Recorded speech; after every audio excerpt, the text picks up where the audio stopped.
أعوذ بالله من الشيطان الرجيم. بسم الله الرحمن الرحيم. الحج أشهر معلومات، فمن فرض فيهن الحج فلا رفث ولا فسوق ولا جدال في الحج، وما تفعلوا من خير يعلمه الله، وتزودوا فإن خير الزاد التقوى، واتقون يا أولي الألباب. ليس عليكم جناح أن تبتغوا فضلا من ربكم، فإذا أفضتم من عرفات فاذكروا الله عند المشعر الحرام، واذكروا كما هداكم وإن كنتم من قبله لمن الضالين. ثم أفيضوا من حيث أفاض الناس واستغفروا الله، إن الله غفور رحيم. فإذا أخذتم مناسككم فاذكروا الله كذكركم آباءكم أو أشد ذكرا. من الناس من يقول ربنا آتنا في الدنيا وما له في الآخرة من خلاق، ومنهم من يقول ربنا آتنا في الدنيا حسنة وفي الآخرة حسنة وقنا عذاب النار. أولئك لهم نصيب مما كسبوا والله سريع الحساب. صدق الله العظيم.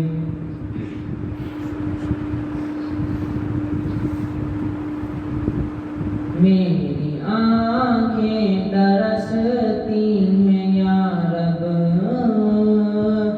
میری آنکھیں ترستی ہیں یا رب، مجھ کو باغ مدینہ دکھا دے، پیار سے زندگی دینے والے، پیار سے زندگی دینے والے،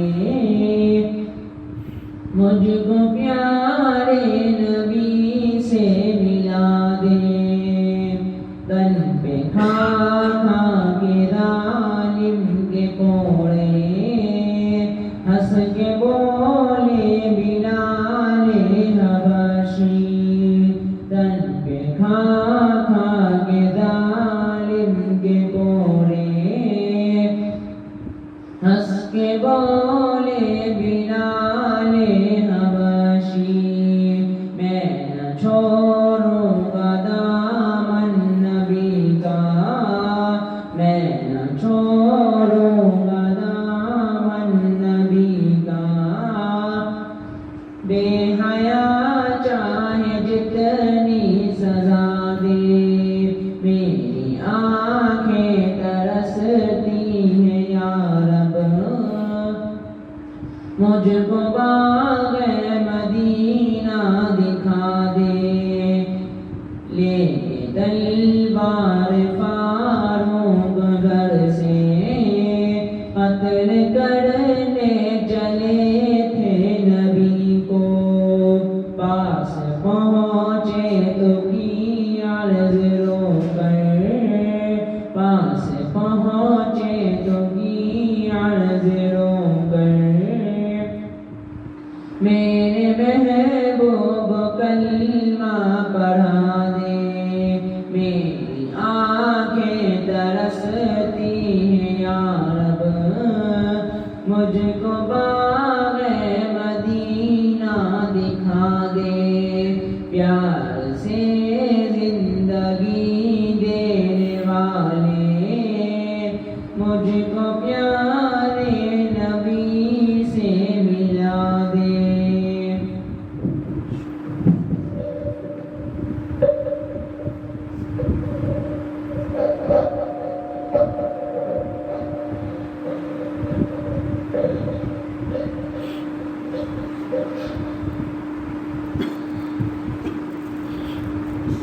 نعبده ونصلي على رسوله الكريم.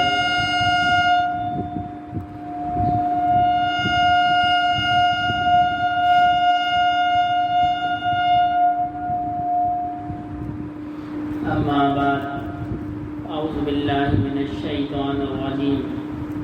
بسم الله الرحمن الرحيم. قال الله تعالى في القرآن المجيد: إن كنتم تحبون الله فاتبعوني يحببكم الله ويغفر لكم ذنوبكم إن الله غفور رحيم. وقال النبي صلى الله عليه وسلم: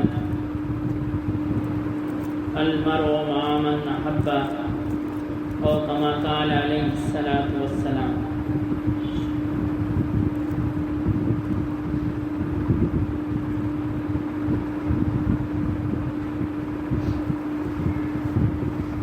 یہ ربیع الاول کا مہینہ ہے اور یہ وہ بابرکت مہینہ ہے کہ جس کے اندر نبی کریم صلی اللہ علیہ وسلم کی اس دنیا میں آمد بھی ہوئی اور آپ کی رخصت بھی ہوئی.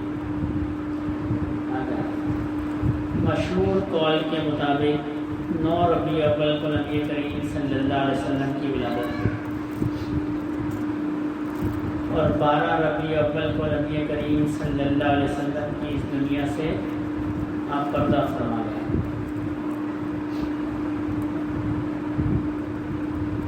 ہم عرب کے حالات کا مطالعہ کریں تو اس وقت یہ پتہ چلتا ہے ان حالات میں کہ عرب کا جو معاشرہ تھا وہ انتہائی بگڑ چکا تھا. یہاں تک کہ روایات میں آتا ہے کہ اونٹنی کے پاؤں کاٹ دیے گئے کہ اس نے پہلے پانی پی لی، اس نے میری جگہ سے پانی پی لی. اس قدر بگاڑ کا ماحول. اور بیت اللہ شریف کے اندر بت رکھے گئے تھے اور جب نبی کریم صلی اللہ علیہ وسلم کی تشریف آوری ہوئی تو بی بی آمنہ کے گھر میں اتنی غربت تھی کہ چلانے کے لیے چراغ نہیں تھا.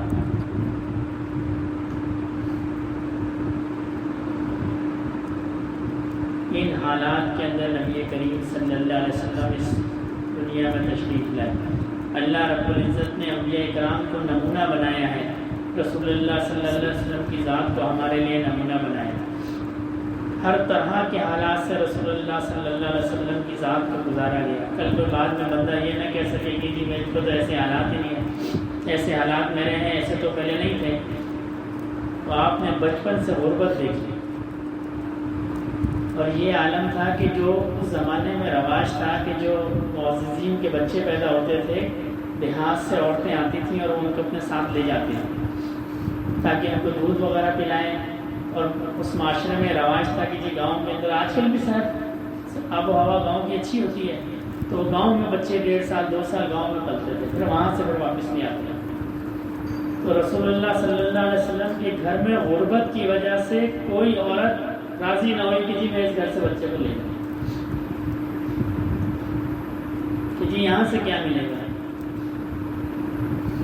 اور خود فرماتے ہیں کہ میرے چچا جو ہے وہ عیالدار تھے، بچے زیادہ تھے، آمدنی کم تھی، تو میں بکریوں کو چرایا کرتا تھا. آج ہم سیرت کے بڑے بڑے جلسے کرتے ہیں اور اس کے بعد بڑی بڑی دعوتیں کرتے ہیں، میں اس سے منع نہیں کرتا، صحیح ہے، اچھی بات ہے. لیکن رسول اللہ صلی اللہ علیہ وسلم کی سیرت اگر پڑھی جائے تو پھر ہمیں پتہ چلتا ہے کہ آپ کی ذات اقدس جو ہے ان پہ کتنی آزمائشیں ہیں، کتنی مشکلات ہیں.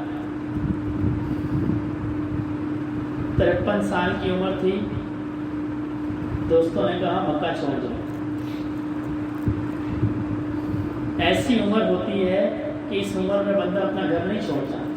یہ ہمارا بھی مشاہدہ ہے. کسی بوڑھے آدمی سے کہو کہ بھئی اپنا گاؤں آبائی گھر چھوڑ دو، گئے نہیں چھوڑوں گا، یہی معلوم ہے. لوگوں نے رہنا نہیں دیا، مکے میں طواف کے لیے تشریف لے گئے تو جس کے پاس شادیاں تھیں انہوں نے روک لیا. کہنے لگے تم یہاں نماز بھی نہیں پڑھ سکتے اور طواف بھی نہیں کر سکتے. بیت اللہ شریف کو مخاطب کیا، فرمایا میں یہاں رہنا چاہتا ہوں، تمہارے لوگ مجھے رہنے نہیں دیتے۔ پورا گھر بار چھوڑ دیا، ہجرت کر کے مدینہ تشریف لے گئے۔ پھر اللہ نے مکے کو فتح فرمایا۔ جس شخص نے آپ کو بیت اللہ آنے سے روکا، آپ نے اس کو بلایا، بلا کے فرمایا تم نے مجھے روکا تھا، اس نے عرض کی کیسے؟ پھر اس کی چابیاں بیت اللہ شریف کی اس شخص کے ہاتھوں میں پکڑائیں، اور پھر فرمایا وہ شخص ظالم ہوگا جو قیامت تک تم سے ان چابیوں کو لے گا۔ جن لوگوں نے مکے سے نکالا، جب اللہ نے ان پہ فتح دی تو رسول اللہ صلی اللہ علیہ وسلم جب مکے میں داخل ہوئے تو بڑی مشکلات کے بعد داخل ہوئے تھے۔ بدر کے اندر کئی دوست کئی ساتھی شہید ہو گئے، احد کے اندر کئی دوست کئی ساتھی شہید ہو گئے، انہی لوگوں نے شہید کیا تھا۔ اور جب داخل ہوئے تو روایات میں آتا ہے عاجزی کا یہ عالم تھا کہ رسول اللہ صلی اللہ علیہ وسلم کی ٹھوڑی مبارک جو ہے وہ اس اونٹنی کے کوہان سے ٹکراتی تھی، اتنا نیچے جھک کے اس جگہ پہ۔ یہ رسول اللہ صلی اللہ علیہ وسلم کی سیرت جو ہے، اس پہ عمل جو ہے، یہ دونوں جہاں کی کامیابی ہے۔ ایسا نمونہ بنا کر گئے، ایسا نمونہ بتا کر گئے کہ جو شخص اس نمونے کی صرف کاپی کرے گا، صرف نقل کرے گا، اللہ رب العزت اس کو کامیاب کرے گا۔ نقل تو دور کی بات ہے، جو صرف کوشش کرے گا اللہ اس کو بھی کامیاب کرے گا۔ ایسا زبردست نقشہ ہے رسول اللہ صلی اللہ علیہ وسلم کی زندگی۔ بیٹیوں کو طلاق ہو گئی، حضرت حمزہ بھائی چچا تھے، شہید ہو گئے، گھر بار لوٹا دیا، اس لیے اللہ کے دین کے لیے۔ یہ اللہ کا دین جو آج ہم تک پہنچا ہے، یہ اتنی آسانی سے نہیں پہنچا، یہ بڑی مشکلوں سے پہنچا ہے، اور آج ہم نے اس دین کی قدر بھی نہیں کی۔ ہم نے اس کو دوسری حیثیت دے دی، ثانوی حیثیت دے دی۔ ہمارے نزدیک سب سے پہلی حیثیت کیا ہے؟ ہماری دنیا ہے، دوسری حیثیت ہماری دین ہے، وہ بھی اگر کسی کی ہے تو، سب کی نہیں ہے۔ پوری زندگی ہم اللہ کے دین کے بارے میں نہیں سوچتے، ہم رسول اللہ صلی اللہ علیہ وسلم کی سیرت کے بارے میں نہیں سوچتے۔ ہم پوری زندگی اپنی مرضی سے گزارتے ہیں اور چاہتے ہیں کہ ہماری وہ موت جو ہے وہ مدینے میں آئے، ہمارا حشر جو ہے مدینے والوں کے ساتھ ہو۔ ایسا نہیں ہو سکتا۔ انسان جس چیز کی ساری زندگی جستجو کرتا ہے، اللہ مرنے کے بعد معاملہ انہی لوگوں کے ساتھ کرتا ہے۔ جو نیک لوگوں کے ساتھ رہنے کی جستجو کرتا ہے، اللہ اس کو نیک لوگوں میں شامل کر دیتے ہیں۔ دنیا میں نہ بھی کریں، مرنے کے بعد شامل کر دیتے ہیں۔ روایات میں آتا ہے نا، ایک شخص بڑا بوڑھا تھا، وہ عمرے پہ گیا تو وہاں جنت البقیع کے بعد بیٹھ گیا کہ میری زندگی کے دن ویسے ہی کم ہے تو میں یہیں مر جاؤں گا، جب یہیں مروں گا تو یہیں دفن ہو جاؤں گا۔ تب جب وہ بیٹھا رہا ضد میں کچھ دیر تو اس کو آنکھ لگ گئی، اونگ آ گئی۔ اس نے خواب میں دیکھا کہ جنت البقیع ہے، تو اس کے اندر مردے آ رہے ہیں، لوگ دفنا رہے ہیں مردوں کو، اور جب کسی مردے کو دفناتے ہیں تو فرشتے آتے ہیں، ان کے ساتھ ایک اور فرشتہ ہوتا ہے، وہ دیکھتا ہے، وہ کہتا ہے جی اس بندے کا یہی مقام ہے، اس کو یہی رہنے دو۔ اور کسی مردے کے بارے میں کہتے ہیں اس کا یہاں مقام نہیں ہے، اس کو یہاں سے اٹھاؤ کہیں اور لے جاؤ، اس کا یہ مقام نہیں ہے، اور کسی اور جگہ کے مردے کو وہاں لے آیا جاتا ہے۔ جس شخص کا جہاں مقام ہوتا ہے، اللہ اس کا وہاں ہو جاتا ہے۔ جو شخص ساری زندگی نیک لوگوں کی صحبت میں رہتا ہے یا رہنے کی کوشش کرتا ہے، اللہ اس کو قبر میں بھی نیک لوگوں سے ملا دیتے ہیں۔ حضرت تھانوی رحمۃ اللہ علیہ نے ایک واقعہ لکھا ہے، فرمایا حج کے زمانے میں ایک قبر کھل گئی، لوگوں نے اس کو جب دیکھا، ہٹایا تو دیکھا اس کے اندر کسی انگریز لڑکی، کسی یورپین لڑکی پڑی ہوئی اس قبر کے اندر۔ بڑی حیرانی ہوئی کہ جی یہ تو کسی نیک آدمی کی قبر تھی، اور مکے کے اندر، اور یہاں ایک لڑکی ہے وہ بھی غیر مسلم لگتی ہے۔ تو پھر تحقیق شروع ہوئی کہ جی کیا معاملہ ہے۔ حج کے دن تھے تو ایک شخص نے پہچان لیا، اس نے کہا جی میں اس لڑکی کو جانتا ہوں، میں اس لڑکی کو جانتا ہوں، یہ میرے ہاتھ پہ اس نے اسلام قبول کیا تھا، یہ نیک لڑکی تھی، والدین سے چھپ کے، تو یہ مر گئی تو اس کو گھر والوں نے وہاں دفنا دیا۔ اب ایک سائیڈ کا معمہ، ایک طرف کا معمہ تو حل ہو گیا، جی لڑکی یہاں کیوں آئی؟ اس لیے ہے کہ اللہ نے اس کو ایمان کی نعمت دی، وہاں دفن ہوئی تو اللہ نے اس کو یہاں منتقل کر دیا۔ اب سوال یہ پیدا ہوا کہ جو شخص یہاں کا وہ کہاں گیا؟ تو غالب گمان یہی ظاہر کیا گیا کہ جب لڑکی وہاں سے یہاں آئی تو یہ بھی لڑکی کی جگہ پہ گیا ہوگا، تو اس شخص کے ذمہ یہ ڈیوٹی لگائی گئی کہ جب تم وہاں جانا تو پھر اس کی تحقیق کرنا، اگلے سال حج کے موقع پہ آ کے واقعہ بیان کرنا۔ تو وہ شخص اگلے سال حج کے موقع پہ آیا، اس نے کہا جی میں وہاں گیا اور معززین کو لوگوں کو لے کے اس قبر کو میں نے کھلوایا تو وہاں اس شخص کی قبر تھی، وہاں مرد تھا کوئی، عیسائیوں کا قبرستان ہے۔ جب اس نے اگلے سال یہ واقعہ بیان کیا تو یہاں کے جو لوگ تھے وہ اس کی بیوی کے پاس گئے، کیونکہ سب سے زیادہ رازدار جو ہے انسان کی بیوی ہوتی ہے۔ اس کے پاس گئے، اس سے کہنے لگے جی اس شخص کا ایسا کون سا عمل تھا کہ اللہ نے اس کو مسلمانوں کے قبرستان سے اٹھایا اور عیسائیوں کے قبرستان میں ڈال دیا؟ اس نے کہا جی معمول کے مطابق فرائض پورے کرتا تھا، نیک آدمی تھا، لیکن اس میں ایک خرابی تھی، جب اس پہ غسل واجب ہوتا تو یہ کہتا کہ عیسائیوں میں ایک بات اچھی ہے کہ ان کے مذہب میں غسل نہیں ہے، ان کے مذہب میں غسل نہیں ہے۔ اللہ نے کہا جب اللہ نے فرمایا تجھے ان کی یہ بات اچھی ہے تو تیرا انجام بھی ان کے ساتھ، اس لیے کہ یہ اللہ کا دین ہم تک یہ آسانی سے نہیں پہنچا، یہ مشقت سے پہنچا ہے، رسول اللہ صلی اللہ علیہ وسلم کی قربانیوں سے پہنچا ہے۔ تو جب بندہ ان قربانیوں کی قدر نہیں کرتا پھر اللہ اس کو ادھر ادھر بھیج دیتا ہے۔ بیوی عائشہ نے پوچھا یا رسول اللہ آپ پہ احد سے بھی زیادہ کبھی کوئی سخت دن آیا؟ میدان احد کے اندر رسول اللہ صلی اللہ علیہ وسلم کے دندان مبارک شہید ہو گئے، اتنا سخت دن تھا۔ پوچھا آپ نے اس سے بھی زیادہ سخت دن آیا؟ فرمایا عائشہ اس سے بھی زیادہ سخت دن آیا، وہ دن جب میں طائف میں گیا تھا، جب میں طائف میں گیا تھا، طائف والوں نے علاقے کے نوجوانوں کو بدماشوں کو میرے پیچھے لگا دیا اور وہ رسول اللہ صلی اللہ علیہ وسلم کو پتھر مارتے تھے،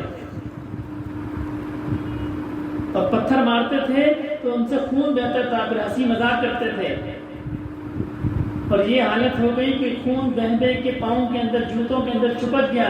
جب رسول اللہ صلی اللہ علیہ وسلم نے جوتوں کو اتارا تو جوتے اترتے نہیں تھے، خون کی وجہ سے پاؤں کے ساتھ چپک گئے تھے۔ یہ دین آج ہم تک اس حالت میں پہنچا ہے،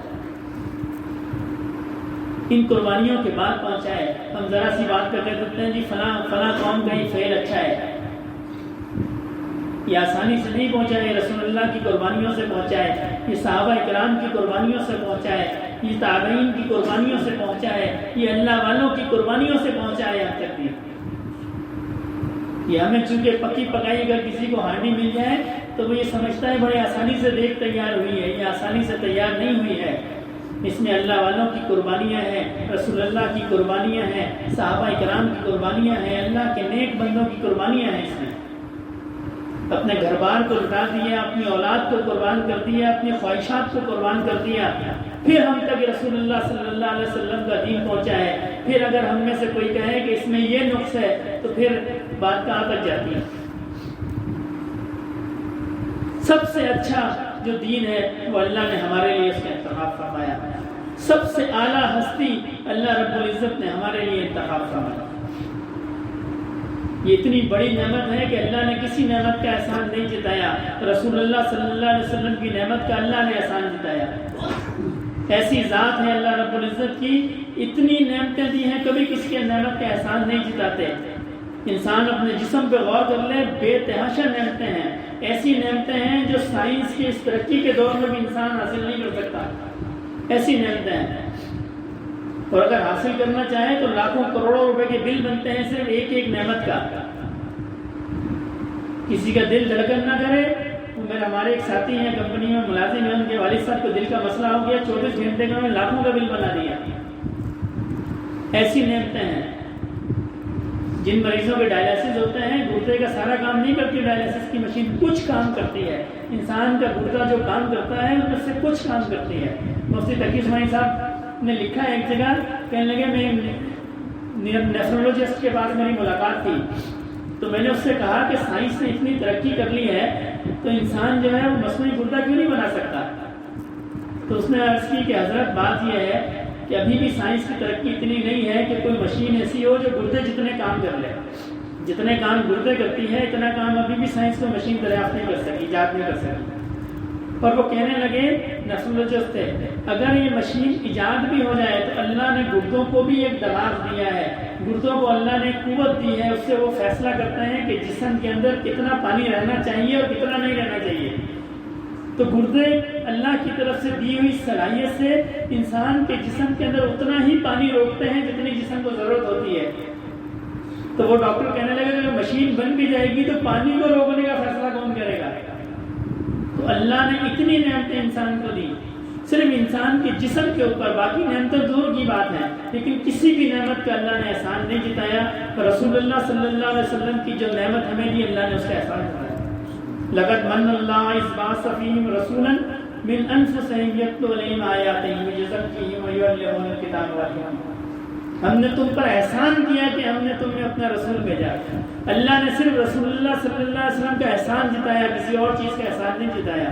اس سے انسان اندازہ لگا لے کتنی بڑی نعمت ہے یہ، اتنی بڑی نعمت ہے کہ قیامت کے دن جب دنیا کے ہر انسان پھنس جائے گا، رسول اللہ صلی اللہ علیہ وسلم کھڑے ہوں گے، اللہ سے کہیں گے، سفارش کریں گے، اللہ امت کا حساب لے لیں، مخلوق کا حساب لے لیں، کوئی اور شخص نہیں کہے گا۔ 1,24,000 انبیاء کرام ہیں، ایک بھی نبی نہیں کہے گا رسول اللہ صلی اللہ علیہ وسلم کے بعد لوگ جائیں گے، آپ اللہ سے سجدے میں سر رکھ کے کہیں گے یا اللہ مخلوق کا حساب لے لیں۔ کسی میں ہمت نہیں ہوگی، اللہ نے ایسی ہستی کو ہمیں دیا۔ یہ معمولی بات نہیں ہے، یہ بہت بڑی نعمت ہے۔ مختلف انبیاء کرام کی اپنی امت کے لیے بد دعائیں قرآن پاک میں ان کا ذکر ہے کہ انبیاء نے بد دعائیں کی، قوم کو دعوت دی، جب دیکھا یہ قوم نہیں سدھر سکتی، انبیاء کرام نے بد دعائیں دی۔ رسول اللہ صلی اللہ علیہ وسلم پہ سب سے زیادہ تنگ کیا گیا، خود حدیث شریف کا مفہوم میں فرمایا جتنا مجھے تنگ کیا گیا کسی اور کو اتنا تنگ نہیں کیا گیا۔ سب سے زیادہ رسول اللہ صلی اللہ علیہ وسلم کو تنگ کیا گیا۔ کسی بھی حدیث کی کتاب میں نبی کریم صلی اللہ علیہ وسلم کی دعوت کے معاملے میں بد دعا ثابت نہیں ہے۔ آپ نے کبھی کسی کو بد دعا نہیں دی دعوت کے معاملے میں۔ یہ ضرور ہے کہ کچھ اشخاص نے دھوکہ کر دیا۔ نبی کریم صلی اللہ علیہ وسلم کی خدمت میں حاضر ہوئے، عرض کی کہ رسول اللہ نے ایمان قبول کر لیا ہے، کچھ صحابہ کو ہمارے ساتھ کریں، وہ ہم کو قرآن سکھائیں، اللہ کا دین سکھائیں، اللہ کا علم سکھائیں۔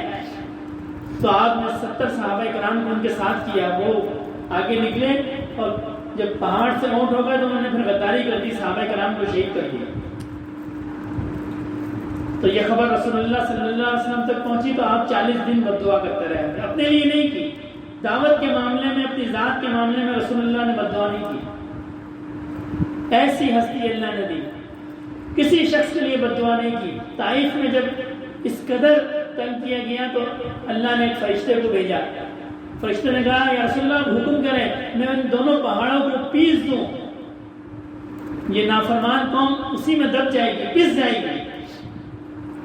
آپ نے فرمایا نہیں، اس لیے ہو سکتا ہے اللہ ان کی آنے والی نسلوں میں ہدایت پیدا کریں۔ آج دیکھیں یہ طائف کے مسلمان ہیں، یہ رسول اللہ کی رحمت کے نتیجے میں مسلمان ہیں۔ آپ اگر اس وقت فرما دیتے بستی کو پیس دیا جائے، بستی کو پیس دیا جاتا۔ رسول اللہ صلی اللہ علیہ وسلم کی یہ شفقت ہے امت کے اندر، آج دیکھیں وہاں مسلمان ہیں۔ تو رسول اللہ صلی اللہ علیہ وسلم کی ذات اقدس جو ہے یہ بہت بڑی نعمت ہے، بہت بڑی نعمت ہے۔ ویسے تو ہر حال میں رسول اللہ کو یاد رکھا جائے، آپ پہ درود پڑھا جائے، آپ کی تعلیمات پہ عمل کیا جائے، آپ کے طریقے پہ چلنے کی کوشش کی جائے، اور اس مہینے میں بھی پڑھا جائے، یہ بھی مبارک مہینہ ہے۔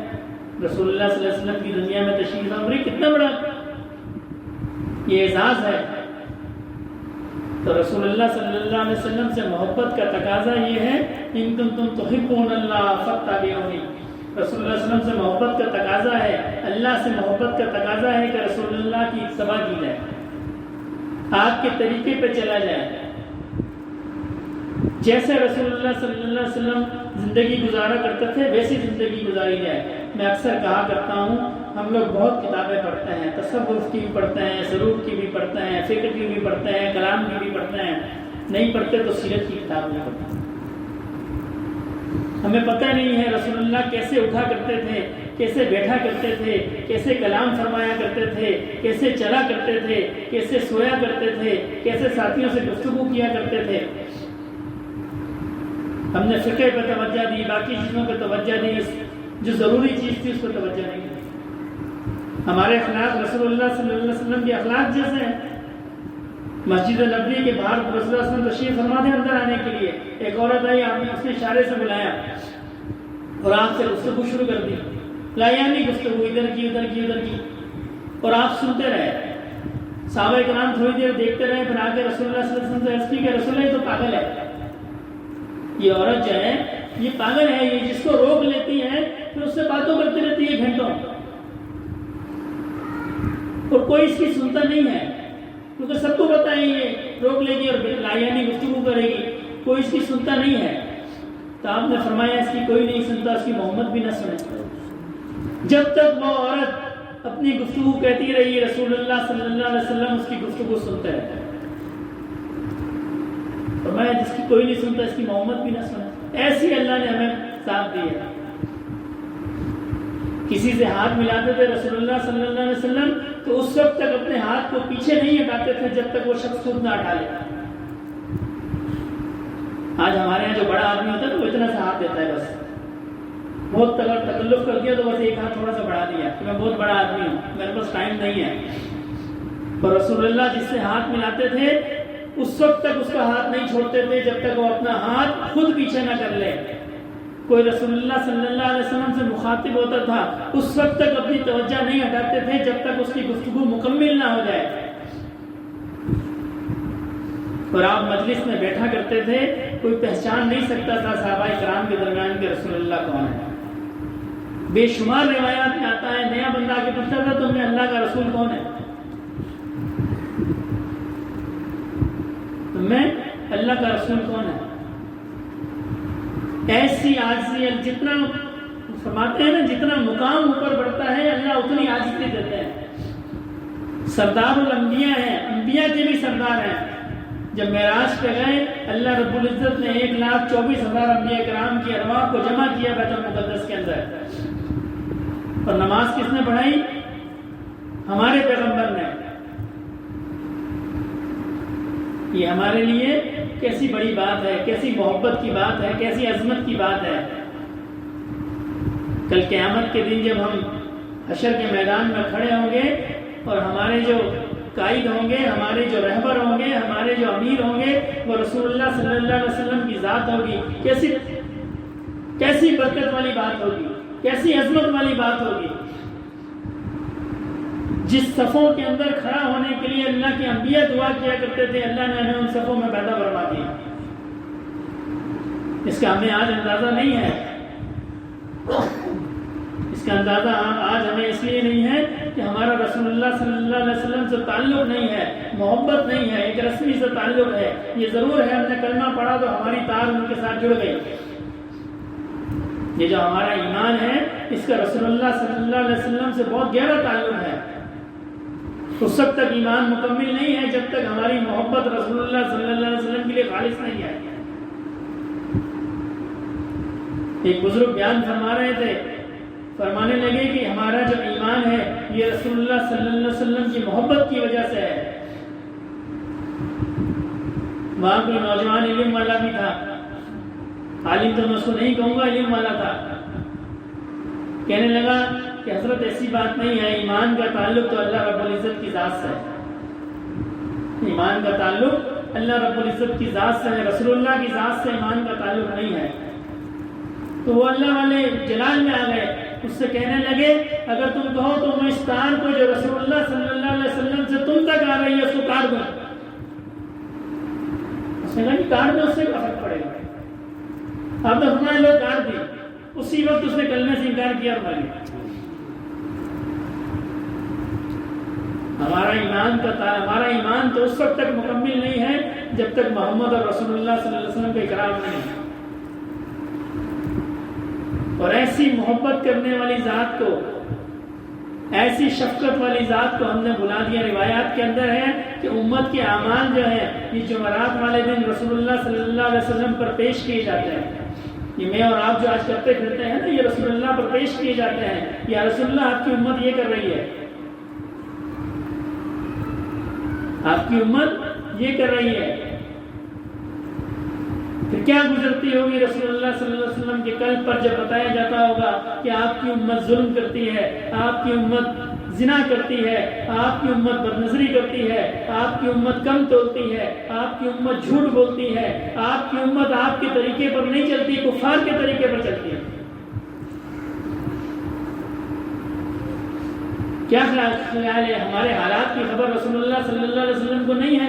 مولانا یوسف بنوری رحمۃ اللہ علیہ بہت بڑے عالم گزرے ہیں. جب پاکستان 2 حصوں میں تقسیم ہوا تو حضرت نے خواب دیکھا کہ ایک مجلس ہے، رسول اللہ صلی اللہ علیہ وسلم اس میں تشریف فرما ہے، اور ایک شخص آیا اور اس نے کہا کہ رسول اللہ صلی اللہ علیہ وسلم سے عرض کی کہ رسول اللہ، مسلمانوں کا ایک ملک ہے پاکستان، وہ 2 حصوں میں تقسیم ہو گیا.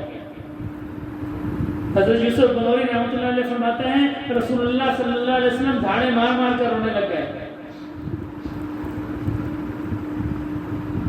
آج بھی امت کے حالات کی خبر گنبد خضرا کے اندر جاتی ہے. فردوسی ایک شاعر تھا ایران کا، اس نے کچھ رسول اللہ صلی اللہ علیہ وسلم کی مدحت میں کچھ اشعار کہے. ہندوستان میں کچھ صاحب دل بزرگ تھے، انہوں نے اشعار سنے تو وہ تڑپ گئے. انہوں نے سوچا کہ اس اللہ کے بندے سے، رسول اللہ صلی اللہ علیہ وسلم کے عاشق سے ملنا چاہیے. انہوں نے رخت سفر باندھا اور سیدھا ایران، اور گھر والوں سے پوچھا فردوسی کہاں ہے؟ انہوں نے کہا جی وہ نائی کے پاس ہے، جام کے پاس. وہاں گئے تو دیکھا وہ داڑھی منڈا رہا ہے، شیو کرا رہا ہے. تو انہوں نے ان سے کہا فارسی کی کچھ اشعار کہے، میں جاہل آدمی ہوں، میں فارسی نہیں پڑھ سکتا، جس کا مفہوم یہ تھا کہ تم رسول اللہ کی مدحت کرتے ہو اور چہرے پہ بلیڈ چلاتے ہو، رسول اللہ صلی اللہ علیہ وسلم کی سنت پہ بلیڈ چلاتے ہو. تو اس نے جواب میں کہا کہ میں چہرے پہ بلیڈ چلاتا ہوں، کسی کے دل پہ بلیڈ نہیں چلاتا. یہ آج کل بھی ایک فتنہ ہے نا کہ انسانیت سب سے بڑا مذہب ہے. تو اس نے کہا کہ میں چہرے پہ بلیڈ چلاتا ہوں، کسی کے دل پہ بلیڈ نہیں چلاتا. تو ان بزرگوں نے کہا کہ تم صحیح کہتے ہو، تم کسی کے دل پہ بلیڈ نہیں چلاتے. گنبد خضرا کے اندر رسول اللہ صلی اللہ علیہ وسلم کے قلب اطہر پہ بلیڈ چلاتے ہیں.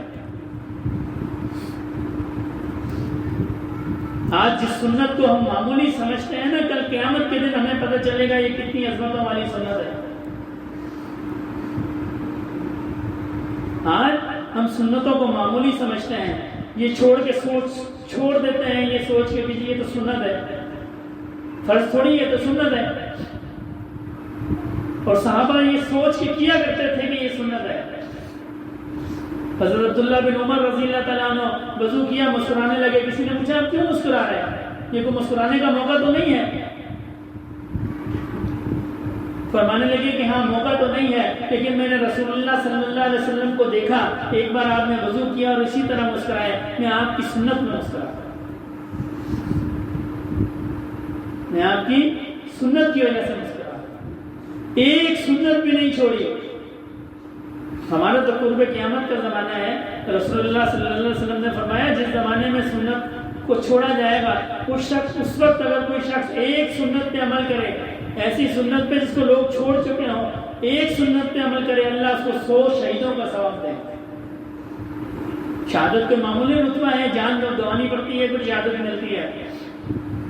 اور جو کوئی چھوڑی ہوئی، جو امت کسی سنت کو چھوڑ چکی، جب امت کوئی اللہ کا بندہ اس سنت کو زندہ کرے گا، اللہ اس کو 100 شہیدوں کا ثواب دیں گے.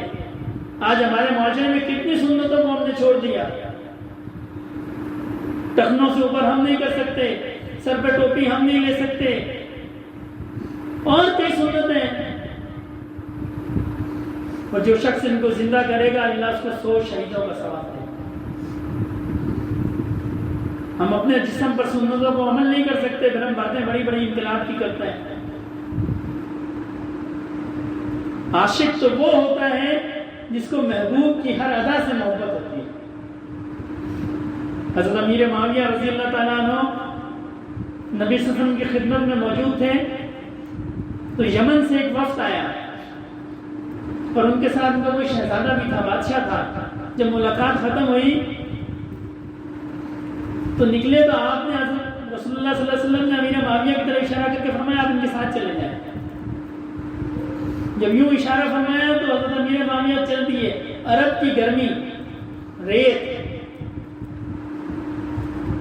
اور پیدل اس کے ساتھ چل دیے جو وفد کا شہزادہ تھا، جو بادشاہ کا ماں تھا، اور وہ بھی اتنے غصے والے تھے. اب حضرت امیر معاویہ اگر اس کے سائے میں چلتے گھوڑے گئے تو وہ کہتے سائے میں نہیں چلو، یہ میرے گھوڑے کے سائے سے پیچھے ہو. تو کسی نے حضرت سے عرض کی کہ آپ جوتی پہن لیتے ہیں. فرمایا خیال تو مجھے بھی آیا، لیکن جب رسول اللہ نے اشارہ کیا تو میں اشارے پہ چل پڑا، میری جوتی تو دوسری طرف تھی. حضرت عبداللہ بن رواح رضی اللہ تعالیٰ عنہ انصار کے محلے میں تھے، نبی صلی اللہ علیہ وسلم مسجد نبوی میں تھے. لوگ زیادہ آ گئے تو چپلوں کے بعد لوگ کھڑے ہو گئے. آپ نے فرمایا بیٹھ جاؤ. حضرت عبداللہ بن رواح انصار کے اس محلے میں بیٹھ گئے. فرمایا میرے کانوں میں رسول اللہ کی آواز آ گئی، میں بیٹھ گیا. یہ ہوتی ہے محبت، یہ ہوتی ہے ادب. آج ہمیں مؤذن کہتا ہے حی علی الصلاۃ، ہم کہتے ہیں دوسرا کام کر لیں. اور اس دین کو ہم معمولی سمجھتے ہیں جس دین کے لیے رسول اللہ صلی اللہ علیہ وسلم نے پوری زندگی قربان کر دی، صحابہ کرام نے پوری زندگی قربان کر دی، اللہ والوں نے پوری زندگی قربان کر دی. ہم سمجھتے ہیں 2-4 جلسے کر لیے اور ہمارا کام ہو گیا بس. یہ ہم پہ امانت ہے، رسول اللہ کا دین ہم پہ امانت ہے. ہم نے اپنے آنے والی نسلوں کو یہ دے کے جانا ہے، جیسے ہمارے بڑے ہمیں دے کے گئے نا، یہ ہمارے ذمہ امانت ہے. ہم نے آنے والی نسلوں کو دے کے جانا ہے. ہم اپنے اپنے گربانوں میں دیکھیں ہم آنے والی نسلوں کو کیا دے کے جا رہے ہیں. ہم تو اپنی اولاد کو صحیح لباس کا طریقہ نہیں دے کے جا رہے. آپ شہر کے اندر نکلیں اور عورتوں کا لباس دیکھیں. آپ ہم جیسے مرد ہیں نا، جن کی وہ بیٹیاں ہیں، جن کی وہ بیویاں ہیں، جن کی وہ بہنیں ہیں، ہم کہہ ہی نہیں سکتے، ہمیں ہمت ہی نہیں رہی. ہم اپنی اولاد کو کیا دے کے جا رہے ہیں؟ ہم نے دین سکھائے اپنی اولاد کو. کل قیامت کے دن اللہ پوچھ لے تم تک تمہارے بڑوں نے دین پہنچایا، تم نے آگے کیوں نہیں پہنچایا؟ کیوں نہیں اپنی اولاد کو دین سکھایا؟ کیوں نہیں اپنی بیٹی کو پردہ سکھایا؟ ایک بے پردہ عورت جو ہے یہ 4 مردوں کو جہنم کے اندر لے کے جائے گی. 4 مردوں کو، ایک عورت 4 مردوں کو جہنم کے اندر لے کے جائے گی. ایک اپنے باپ کو لے کے جائے گی جہنم کے اندر، اپنے بیٹے کو لے کے جائے گی جہنم کے اندر، اپنے شوہر کو لے کے جائے گی جہنم کے اندر، اور اپنے بھائی کو لے کے جائے گی جہنم کے اندر. 4 مردوں کو جہنم کے اندر لے کے جائے گی ایک عورت. ہم نے توجہ نہیں دی گھر کی طرف. میرے بھائیوں، خود بھی دین پہ عمل کرنا ہے اور اپنی اولاد کو، اپنے گھر والوں کو بھی دین پہ چلانا ہے. یہ اس صورت میں ممکن ہوگا جب ہم خود رسول اللہ کے دین پہ چلیں گے. اگر میں خود نماز نہیں پڑھتا تو میں کسی کو کیسے کہہ سکتا ہوں کہ جی نماز پڑھو؟ کہہ سکتا ہوں؟ کبھی بھی نہیں کہہ سکتا. میں خود رسول اللہ کے دین پہ نہیں چلتا، میں کسی کو کیسے کہہ سکتا ہوں کہ رسول اللہ کے دین پہ چلو؟ میں خود اللہ کو یاد نہیں کرتا، میں کسی کو کیسے کہہ سکتا ہوں کہ اللہ کو یاد کرو؟ تو اس کے لیے سب سے پہلے خود عمل کرنا پڑے گا. جب ہم اللہ کے دین پہ چلیں گے پھر اللہ پاک ہماری زبان میں بھی تاثیر دیں گے، ہمارے عمل میں بھی تاثیر دیں گے. آج ہم اولاد کو کہتے ہیں نماز پڑھو، نہیں پڑھتی کیونکہ ہماری اپنی نماز صحیح نہیں ہے. ہماری اپنی نماز صحیح نہیں ہے. جب ہماری نمازیں ٹھیک ہو جائیں گی، ہمارا قرآن ٹھیک ہو جائے گا، ہمارے اعمال ٹھیک ہو جائیں گے، ہماری اولادیں خود بخود اللہ ٹھیک کر دیں گے. پہلے اپنے آپ پہ محنت کرنی ہے، پھر اپنے گھر والوں پہ محنت کرنی ہے، پھر اہل محلہ پہ. یہ شریعت کا مزاج ہے، اپنے آپ پہ پہلے محنت کرنی ہے.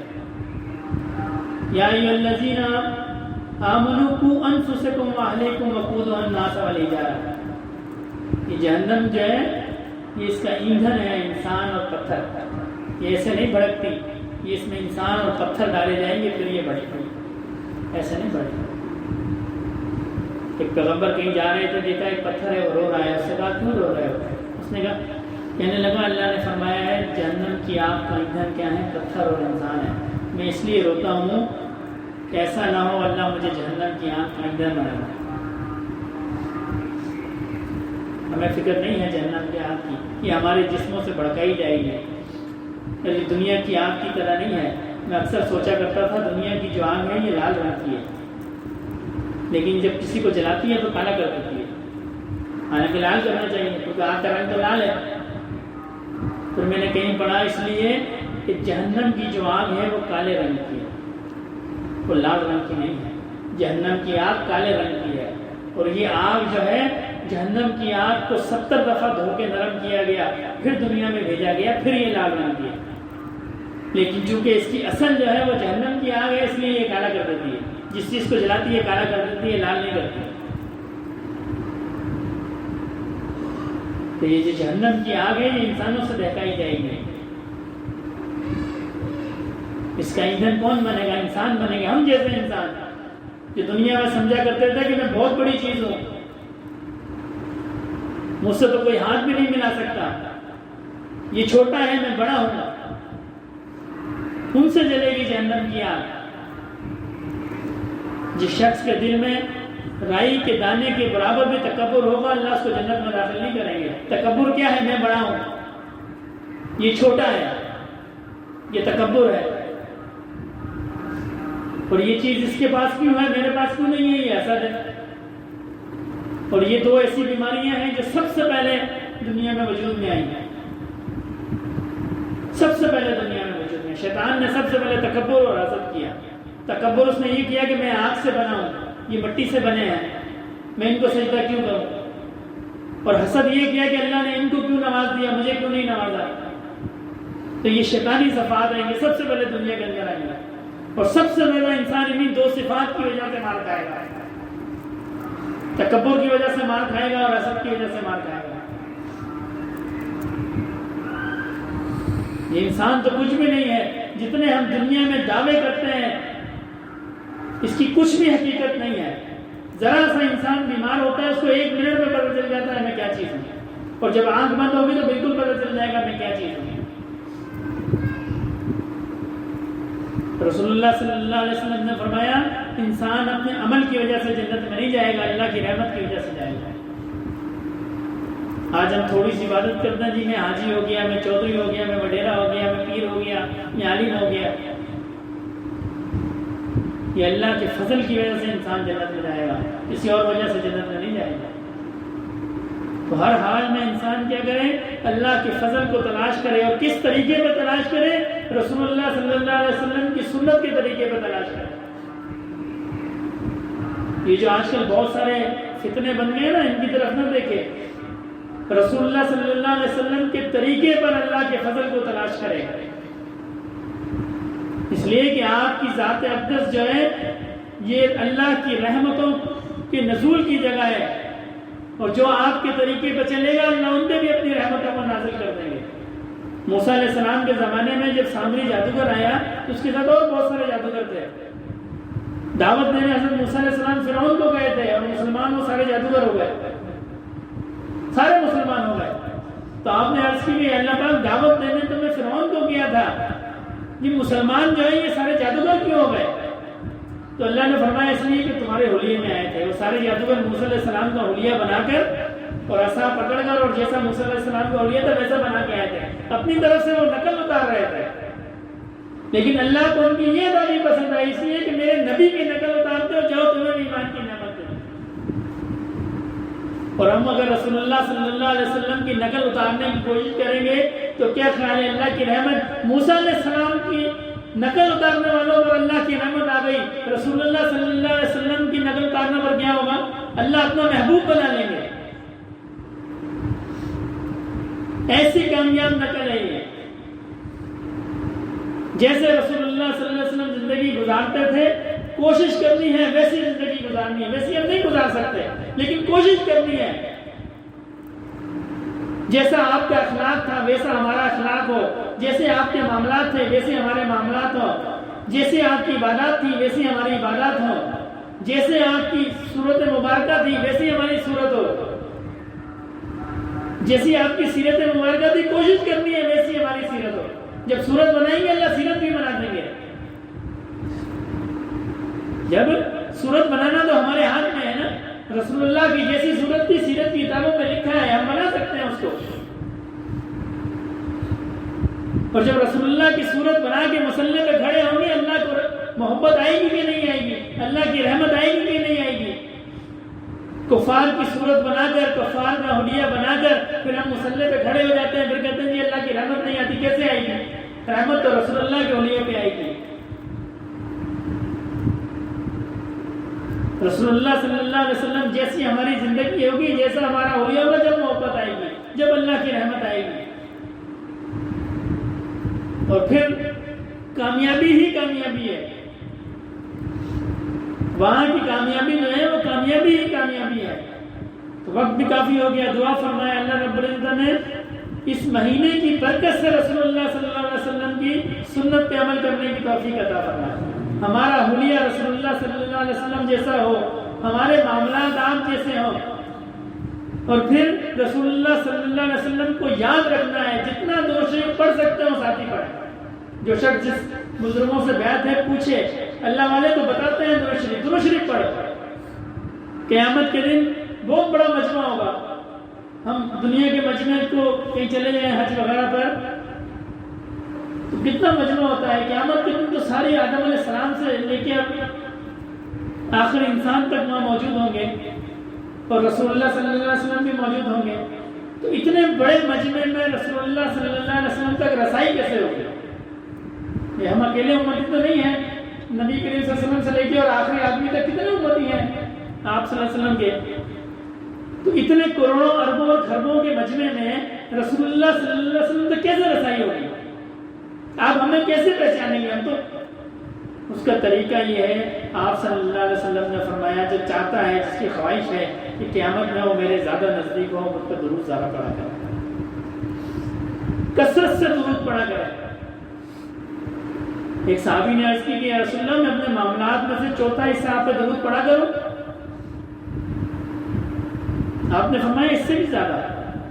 عرض کی یا رسول اللہ تیسرا حصہ پڑھا کروں؟ آپ نے فرمایا اس سے بھی زیادہ۔ عرض کی یا رسول اللہ دوسرا حصہ پڑھا کروں؟ آپ نے فرمایا اس سے بھی زیادہ۔ اس نے عرض کی یا رسول اللہ پھر میں سارا دن آپ پہ درود پڑھوں گا۔ آپ نے فرمایا اگر تم ایسا کرو گے تو اللہ تمہیں ہر چیز سے بے نیاز کر دے گا، اللہ تمہیں ہر چیز سے بے نیاز کر دے گا۔ ایسا عمل ہے یہ درود شریف، جس سے کوئی گناہ ہو جائے، کوئی لرزش ہو جائے، ایسا گناہ ہو اس کو پتہ ہے مجھے معافی نہیں ملے گی، بندہ یہ سمجھتا ہے اللہ تو معاف کرنے والے ہیں، کیا کرے؟ استغفار پڑھے اور درود شریف کی کثرت کرے، درود شریف کی کثرت کرے، اللہ اس کے واسطے سے اس کو معاف کر دے۔ ایسی اللہ رب العزت کی محبوب ذات ہے، ایک دفعہ بندہ درود شریف پڑھتا ہے، اللہ اس کے 10 درجوں کو بلند کرتا ہے، 10 غلطیوں کو معاف کرتا ہے، 10 نیکیاں لکھی جاتی ہیں ایک دفعہ درود شریف پڑھنے سے۔ اور کوئی عبادت ایسی نہیں ہے جس کے بارے میں قبولیت کی سند ہو۔ نماز ہے، اللہ جانتے ہیں قبول ہوگی کہ نہیں ہے، روزہ ہے قبول ہوگا کہ نہیں ہوگا، اللہ جانتے ہیں، لیکن درود شریف ایسا عمل ہے جب بندہ پڑھتا ہے وہ قبول ہی قبول ہے۔ ادب کے ساتھ پڑھے، محبت کے ساتھ پڑھے، یہاں پڑھے گا ایک فرشتہ رسول اللہ صلی اللہ علیہ وسلم کی بارگاہ میں حاضری دے گا، اس بندے کا نام لے گا، اس کی ماں کا نام لے گا کہ یہ رسول اللہ فلاں بن فلاں نے آپ کو درود بھیجا ہے، اور روایات میں آتا ہے رسول اللہ صلی اللہ علیہ وسلم فرماتے ہیں میں اس کو جواب دوں گا۔ ہم سلام عرض کریں اور وہاں سے جواب آئے، یہ معمولی بات ہے۔ تو ایک وقت مقرر کر لیں، عشاء کے بعد ہو، تہجد کے بعد ہو، فراغت کا وقت ہو، وضو بنائیں، خوشبو لگائیں، مصلی پہ بیٹھیں، پھر رسول اللہ صلی اللہ علیہ وسلم پہ درود پڑھیں، اور یہ تصور رکھیں میں گنبد خضرا کے سامنے ہوں بالکل، اور میں آپ پہ درود بھیجوں، پھر دیکھیں کیسی نورانیت پیدا ہوتی ہے، کیسی محبت آتی ہے۔ جب نور والوں کے ساتھ تعلق ہو جائے گا بندہ خود بھی نور ہو جائے گا۔ محبت کے ساتھ، چلتے پھرتے نہیں، ادب کے ساتھ بیٹھ جائے، وضو بنا کے، غسل کر کے یا وضو بنا کے، خوشبو لگا کے، مصلی میں بیٹھ کے قبلہ رخ ہو گے، اور پھر محبت تھوڑا پڑھ لیں، یہ 2000 5000 20000 نہیں، تھوڑا پڑھ لیں، جتنا اس کے دل میں شوق ہو، جتنی اس کی محبت کے ساتھ تھوڑا پڑھ لیں۔ یہ نسخہ خیر ہے جس کو خواہش ہو کہ اس کو رسول اللہ صلی اللہ علیہ وسلم کی زیارت ہو، یہ اس کے لیے اکثر نسخہ ہے۔ پھر دیکھو کیسے محبت کا تعلق بنتا ہے۔ اللہ نے فرشتوں کو مقرر کیا ہے جو وہاں تک آپ کا سلام پہنچائیں گے ہمارا، اور وہاں رسول اللہ صلی اللہ علیہ وسلم جواب دیں گے۔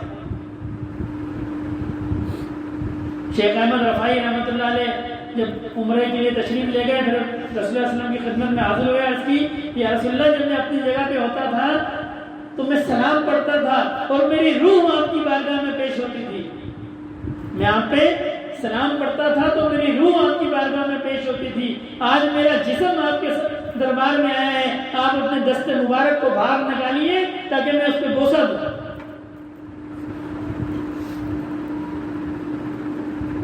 شیخ ذکریہ رحمۃ اللہ علیہ نے لکھا ہے، فرماتے ہیں روزہ اقدس سے دست مبارک باہر نکلا، آپ نے اس کو بوسہ دیا اور بے ہوش ہو گئے۔ یہ محبت کا کمال ہے نا۔ فرمایا جب میں وہاں ہوتا تھا، وہاں سے درود بھیجتا تھا تو میری روح آپ کی بارگاہ میں حاضر ہوتی تھی، اور ہم اور آپ کیا کرتے ہیں؟ بس زبان سے پڑھ دیا، بس زبان سے نہیں پڑھنا، اپنی روح کو رسول اللہ صلی اللہ علیہ وسلم کے دربار میں حاضر کر دینا ہے، پھر دیکھیں گے سب محبت والا معاملہ ہوتا ہے۔ ہمارے بڑے حضرت پھر جب وہاں جائیں گے نا، پھر وہاں بھی ہمارے بڑے حضرت کے صاحبزادے تھے مولانا عبدالرشید رحمۃ اللہ علیہ، وہاں گئے روزہ رسول پہ، جب واپسی ہوئی مراقبہ کیا تو رسول اللہ صلی اللہ علیہ وسلم کی زیارت ہوئی، فرمایا کچھ دن اور ٹھہر جاؤ۔ یہ محبت کا تعلق ہوتا ہے نا، جب محبت کا تعلق بن جاتا ہے تو اپنوں کو کون جانے دیتا ہے؟ فرمایا کچھ دن اور ٹھہر جاؤ۔ اور ہم تو پتہ نہیں کیسے درود شریف پڑھتے ہیں، ایسے نہیں پڑھنا جیسے ہم پڑھتے ہیں، ویسے پڑھنا جیسا تقاضا ہے اس کا۔ اور رسول اللہ صلی اللہ علیہ وسلم کی درود شریف پہ رسول اللہ کا جتنا ادب کیا جائے گا بندہ اتنا اوپر چلا جائے گا۔ وہ کہتے ہیں نا، با خدا دیوانہ با مصطفیٰ اور شہرباز۔ بیت اللہ شریف میں اجازت ہے، چیخو شور کرو، اللہ کو زور زور سے پکارو، اجازت ہے، کوئی بھی منع نہیں کرتا۔ وہاں کی کیفیات جلالی ہیں، بیت اللہ کے غلاف کو پکڑ کے، کئی روایات میں لوگوں نے بیت اللہ کے غلاف کو پکڑا اور اللہ سے دعائیں کی، رو رو کے چیخ چیخ کے دعائیں کی۔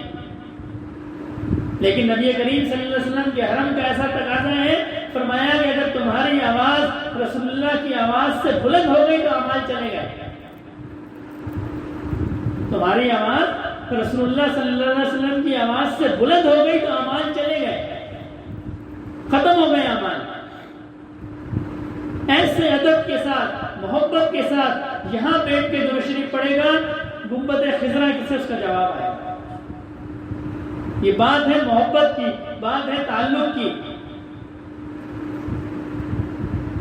تو اللہ رب العزت ہمیں عمل کی توفیق عطا فرمائے۔ تمام ساتھی 3 دفعہ استغفار، 10 دفعہ درود شریف، 10 دفعہ تیسرا کلمہ، 11 دفعہ سورہ اخلاص اور 1 دفعہ سورہ استغفر۔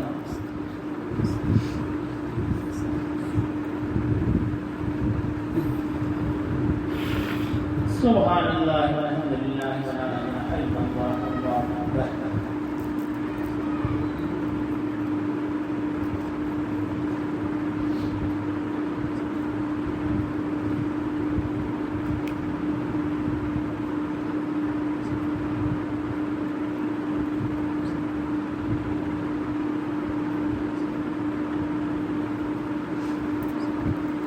صلی اللہ علیہ وسلم۔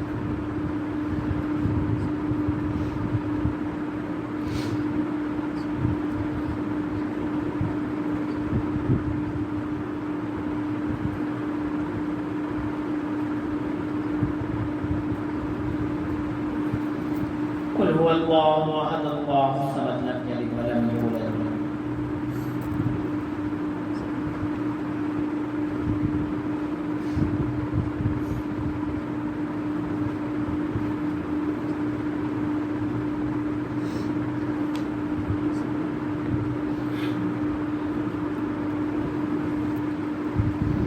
الحمد لله رب العالمين الرحمن الرحيم مالك يوم الدين إياك نعبد وإياك نستعين اهدنا الصراط المستقيم صراط الذين أنعمت عليهم غير المغضوب عليهم ولا الضالين۔ الحمد لله رب العالمين والصلاة والسلام على سيد المرسلين۔ یا اللہ پاک جو پڑھا گیا اس کا ثواب نبی کریم صلی اللہ علیہ وسلم کے بارگاہ عالیہ میں پیش فرمائیے۔ آپ کے ساتھ ملا صحابہ کرام سلسلہ عالیہ نشریہ اللہ شیخ فیضان خصوصاً میرے دادا رحمۃ اللہ علیہ کا نام امان داخل فرمائیے کہ اللہ پاک اس کا ثواب جملہ مسلمان مردوں اور عورتوں زندہ اور مردہ سب کے نام امان داخل فرمائیے اللهم صل على سيدنا مولانا محمد صلاة تنجينا بها من جميع الأحوال والآفات وتجزينا بها جميع الحاجات وتطهرنا بها من جميع السيئات وترفعنا بها عندك أعلى الدرجات وتبلغنا بها أقصى الغايات من جميع الخيرات في الحياة وبعد الممات إنك على كل شيء قدير سبحان ربك رب العزة عما يصفون وسلام على المرسلين والحمد لله رب العالمين آمین برحمتک یا اللہ۔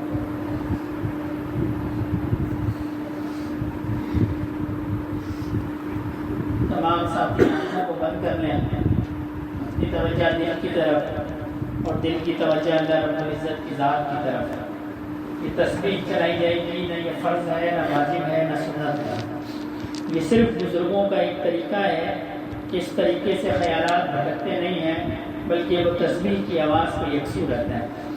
تو جب تسبیح کی ٹک ٹک آئے تو یہ تصور رکھنا ہے کہ یہ تسبیح کی ٹک ٹک نہیں ہے بلکہ یہ میرے دل کی دھڑکن ہے اور یہ کر رہے یا اللہ۔ دل کو تمام خیالات سے پاک کر کے اپنی توجہ صرف اللہ رب العزت کی ذات کی طرف رکھنی ہے کہ اللہ کی محبت اور رحمت جو ہے میرے دل میں آ رہی ہے، اور جہاں اللہ کی محبت آ رہی ہے وہاں سے دنیا کی چیزیں بھاگ جاتی ہیں۔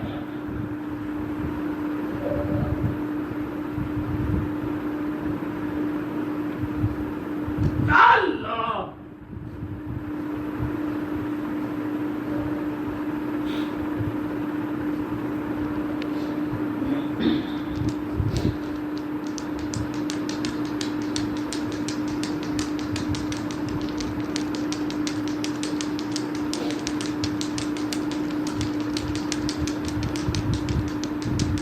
إنما المؤمنون الذين إذا ذكر الله وجلت قلوبهم وإذا تليت عليهم آياته زادتهم إيمانا وعلى ربهم يتوكلون الذين يقيمون الصلاة ومما رزقناهم ينفقون اللہ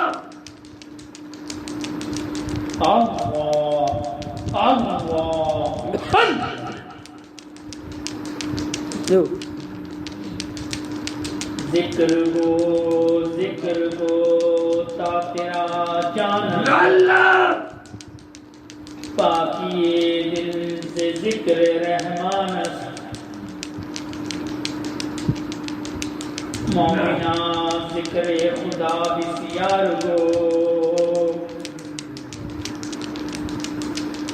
مومنہ ذکر خدا بسیار گو تابعہ بھی درد و عالم آبرو ذکر حق آمد غذائی روح را ذکر حق مرہم دل مجروح را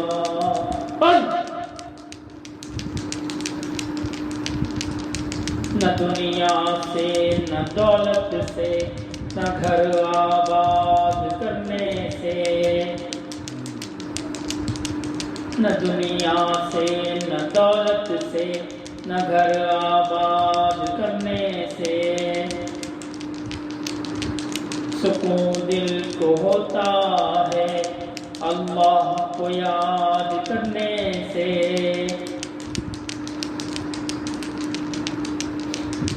اللہ اللہ اللہ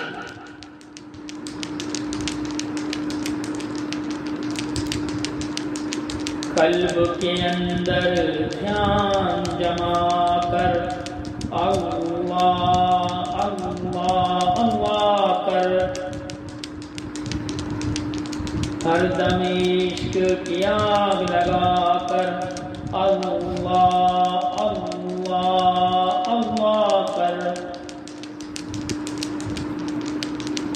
وفی انفسکم صورت نورانی وهو معكم رمز قرآنی اینما کنتم ہے خاص نشانی نحن اقرب راز کو پا کر اللہ اللہ اللہ کر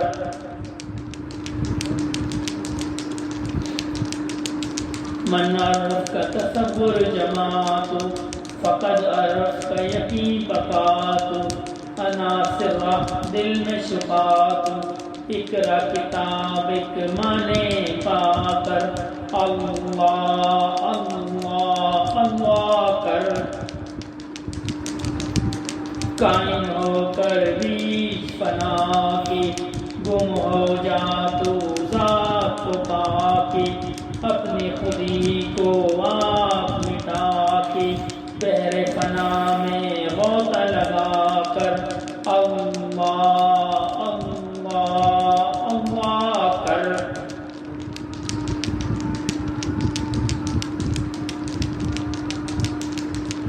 میں اور تو سب دل سے مٹا تو خودی کا پردہ دل سے ہٹا تو رب کو اپنے جنگ منا تو یاد اللہ میں خود کو فنا کر اللہ اللہ اللہ کر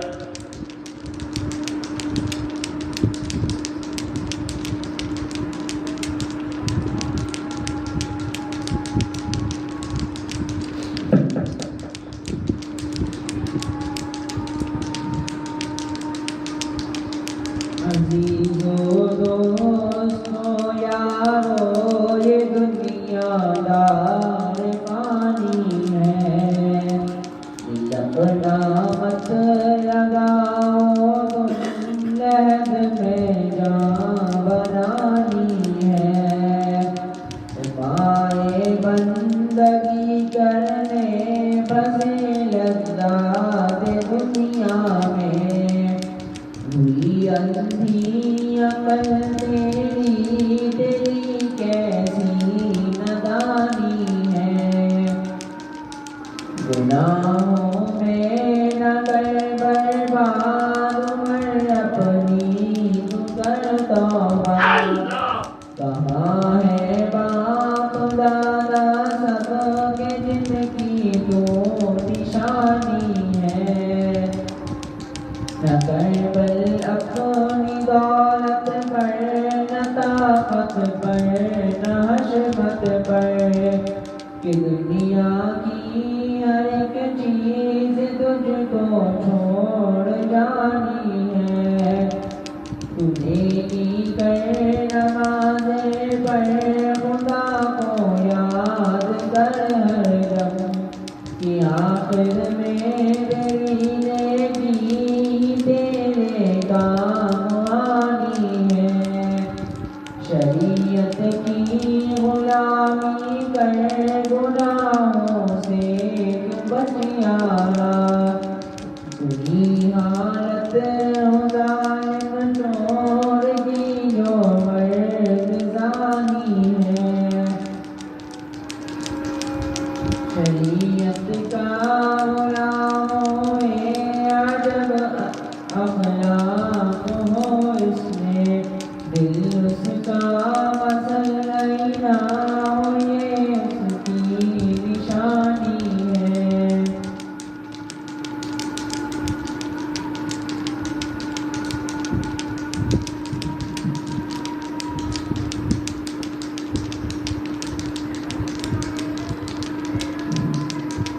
مفلس زندگی اب نہ سمجھے کوئی مفلس زندگی اب نہ سمجھے کوئی مجھ کو عشق نبی اس قدر مل گیا جگمگائے نہ کیوں میرا سے دروں جگمگائے نہ کیوں میرا سے دروں ایک پتھر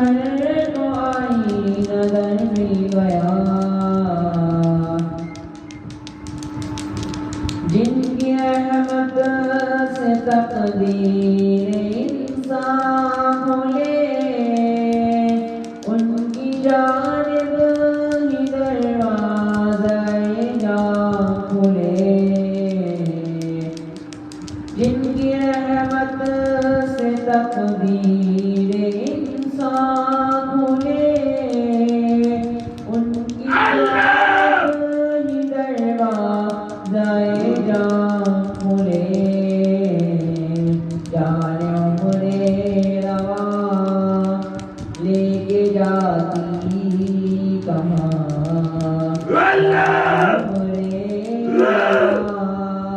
لے کے جاتی کہاں خیر سے مجھ کو خیر البشر مل گیا ذہن میں رنگ تھا سانس بے روب تھی روح پر معصیت کی قریب تھی ذہن میں رنگ تھا سانس بے روب تھی روح پر معصیت کی قریب تھی ان کے چشمے غنی رونق جاگی ان کے چشمے غنی رونق جاگی جس کی گھنی وہ شجر مل گیا ان کا دیوانہ ہوں ان کا مظلوم ہوں کیا یہ کم ہے کہ میں ان سے منسوب ہوں ان کا دیوانہ ہوں ان کا مظلوم ہوں کیا یہ کم ہے کہ میں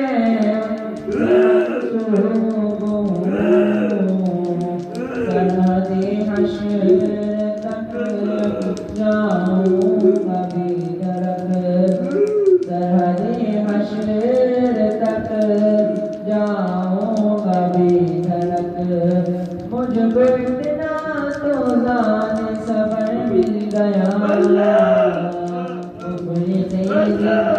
زندگی اب نہ سمجھے کوئی مجھ کو عشق نبی اس قدر مل گیا جگمگائے نہ کیوں میرا سے ڈروں جگمگائے نہ کیوں میرا سے ایک پتھر تمہاری نظر مل گیا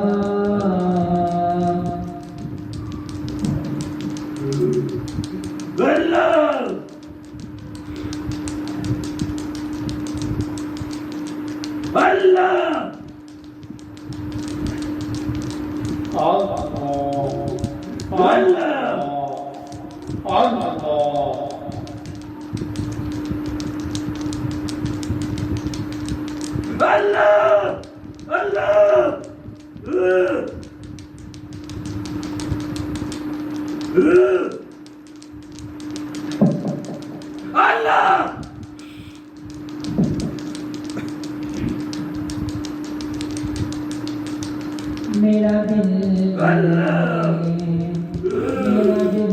بدل دے میرا دل بدل دے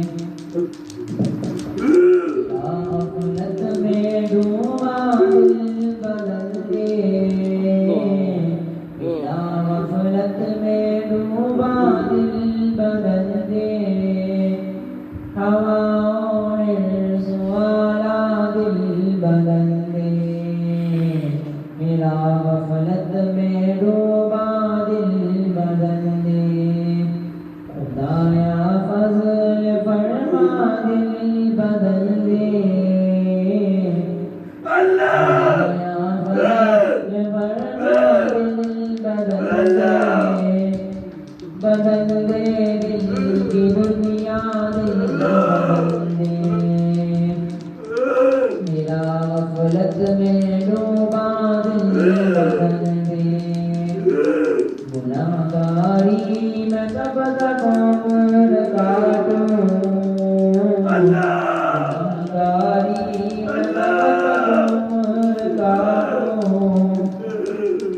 بدل دے میرا رستہ دل بدل دے سنوں میں نام تیرا دھڑکنوں میں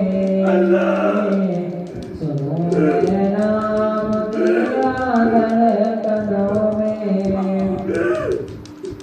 مزہ آ جائے مولا دل بدل دے میرا غفلت میں ڈوبا دل بدل دے ہٹا لوں آنکھ اپنی ماں سوا سے ہٹا لوں آنکھ اپنی ماں سوا سے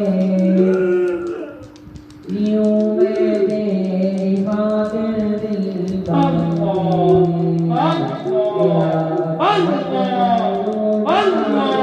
بدل دے پڑا ہوں تیرے در پہ دل شکستہ پڑا ہوں تیرے در پہ دل شکستہ رہوں کیوں دل شکستہ دل بدل دے میرا غفلت میں ڈوبا دل بدل دے میری فریاد سنے میرے میری فریاد سنے میرے مولا بنا لے اپنا بندہ بدل دے میرا غفلت میں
دنیا نہیں ہے یہ عبرت کی جان ہے تماشا نہیں ہے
Allah, Allah, Ya Allah, Allah,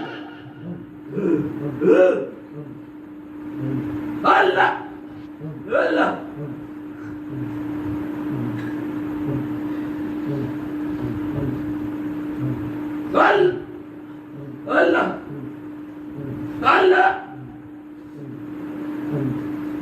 Allah.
مالك يوم الدين إياك نعبد وإياك نستعين اهدنا الصراط المستقيم اهدنا الصراط المستقيم صراط الذين أنعمت عليهم غير المغضوب عليهم ولا الضالين ربنا ظلمنا أنفسنا وإن لم تغفر لنا وترحمنا لنكونن ربنا لا تؤاخذنا إن نسينا وأخطأنا ربنا ولا تحمل علينا إصرا كما حملته على الذين من قبلنا ربنا ولا تحملنا ما لا طاقة لنا به واعف عنا واغفر لنا وارحمنا أنت مولانا فانصرنا على القوم الكافرين ربنا لا تزغ قلوبنا بعد إذ هديتنا وهب لنا من لدنك رحمة إنك أنت الوهاب ربنا هب لنا من أزواجنا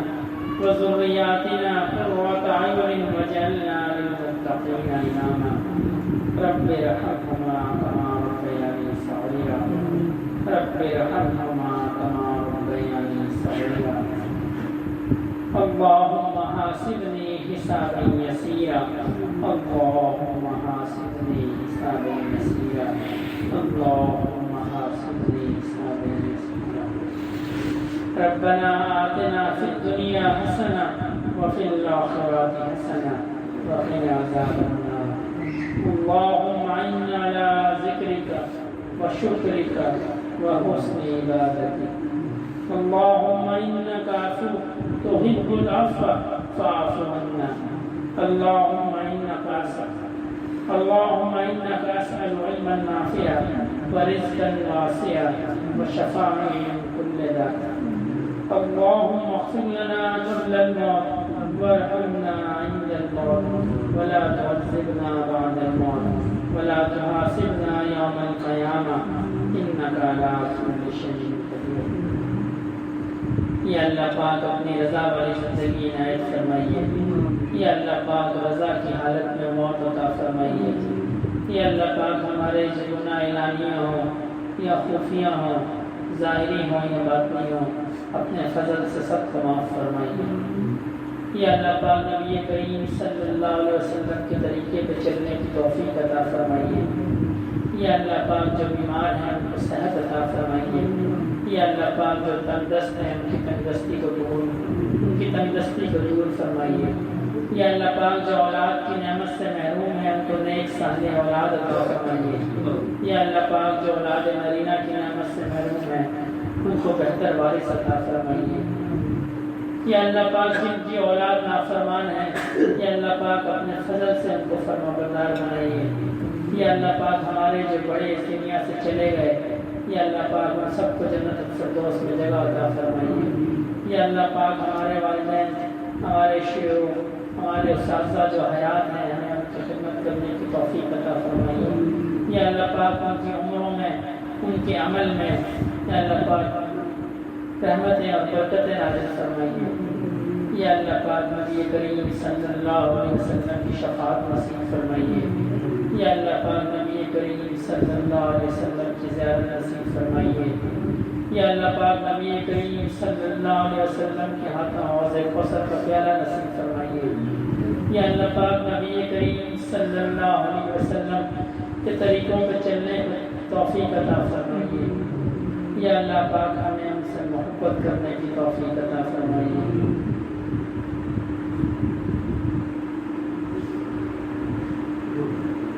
اللهم صل على سيدنا مولانا محمد صلاة تنجينا بها من جميع الأخطار والآفات وتنزيلنا بها جميع الحاجات وتطهر بها من جميع السيئات وترفعنا بها عندك على الدرجات وتبلغنا بها أقصى الغايات من جميع الخيرات في الحياة وبعد الممات إنك على كل شيء قدير سبحان ربك رب العزة عما يصفون وسلام على المرسلين والحمد لله رب العالمين آمين برحمتك يا أرحم الراحمين۔